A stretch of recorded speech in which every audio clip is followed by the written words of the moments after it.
berduka tetapi berbahagia.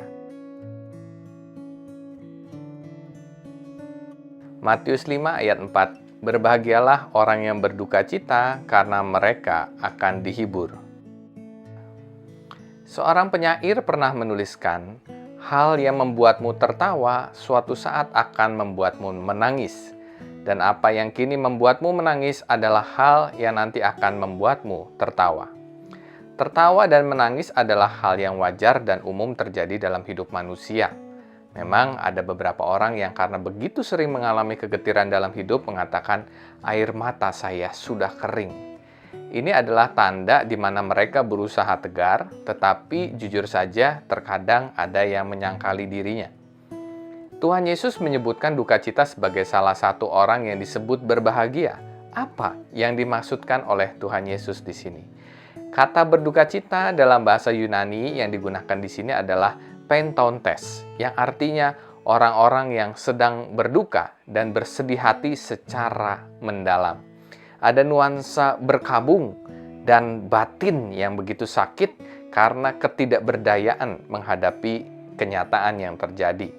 Seperti sebuah kekecewaan atau mendapat satu perlakuan yang tidak adil atau suatu ketidakbenaran yang dihadapkan pada dirinya. Duka cita di sini bukan hanya membuat orang-orang menangis, tetapi juga membuat orang-orang sudah tidak mampu lagi untuk menangis. Kehabisan kata-kata untuk meratap.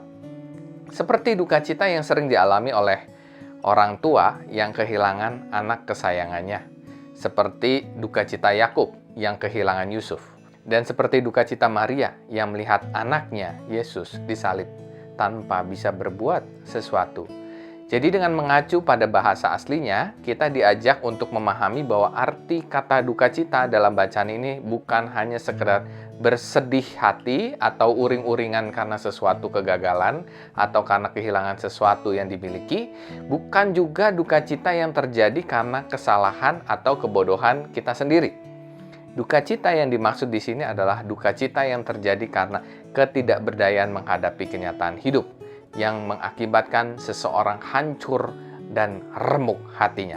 Sebuah duka cita yang mengakibatkan seseorang merasa tidak lagi memiliki daya untuk dapat mengubah apa yang dihadapinya.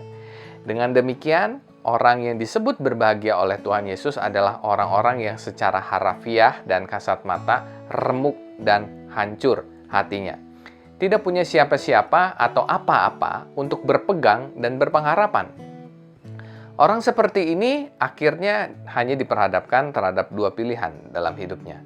Yang pertama, pilihan untuk membenamkan diri dalam kedukaannya dan tidak keluar-keluar lagi, seperti yang dilakukan Yakub pada saat mendengar bahwa Yusuf mati dicabik-cabik binatang buas.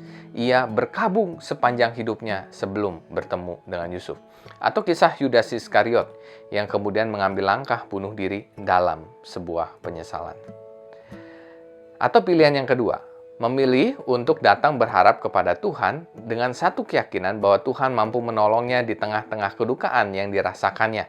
Mengangkat tangan untuk diraih oleh Tuhan, kemudian diangkat dari kedukaan yang sedang atau telah dialami. Bagi yang memilih opsi pertama, orang itu tidak akan pernah mendapatkan kebahagiaan dalam perjalanan hidup selanjutnya.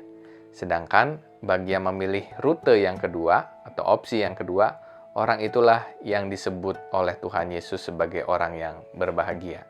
Karena apa? Karena Allah akan memberikan penghiburan kepadanya dengan sukacita yang sejati. Bukan dengan sukacita ala dunia yang mudah sirna dan mengecewakan.